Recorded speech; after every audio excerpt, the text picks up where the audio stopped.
Hey folks, Chuck Ryan here, Fire Chief for the Tucson Fire Department, and I'd like to share with you one of my favorite classic holiday stories, The Night Before Christmas. 'Twas the night before Christmas, when all through the house not a creature was stirring, not even a mouse.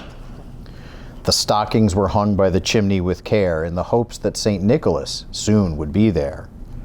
The children were nestled all snug in their beds, while visions of sugar plums danced in their heads. And Mama in her kerchief and I in my cap had just settled our brains for a long winter's nap. When out on the lawn there arose such a clatter, I sprang from the bed to see what was the matter. Away to the window I flew like a flash, tore open the shutters and threw up the sash. The moon on the breast of the new-fallen snow gave the luster of midday to objects below, when what to my wondering eyes should appear but a miniature sled and 8 tiny reindeer, with a little old driver, so lively and quick, I knew in a moment it must be St. Nick. More rapid than eagles his coursers they came, and he whistled and shouted and called them by name.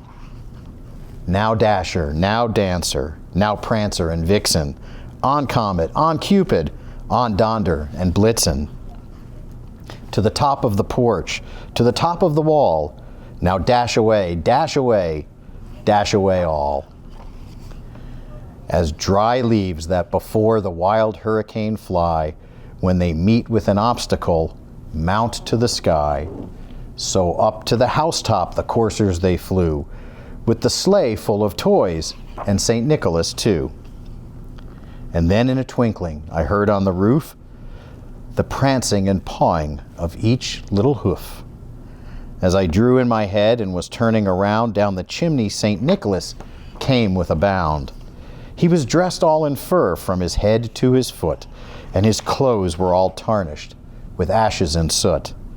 A bundle of toys he had flung on his back, and he looked like a peddler just opening his pack. His eyes, how they twinkled, his dimples, how merry. His cheeks were like roses, his nose like a cherry. His droll little mouth was drawn up like a bow, and the beard of his chin was as white as the snow.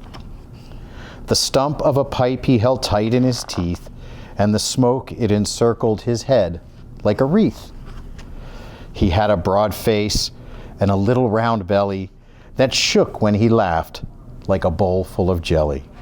He was chubby and plump, a right jolly old elf, and I laughed when I saw him, in spite of myself. A wink of his eye and a twist of his head soon gave me to know I had nothing to dread.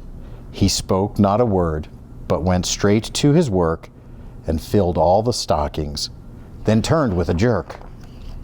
And laying his finger aside of his nose and giving a nod up the chimney he rose. He sprang to his sleigh, his team gave a whistle, and away they all flew like the down of a thistle.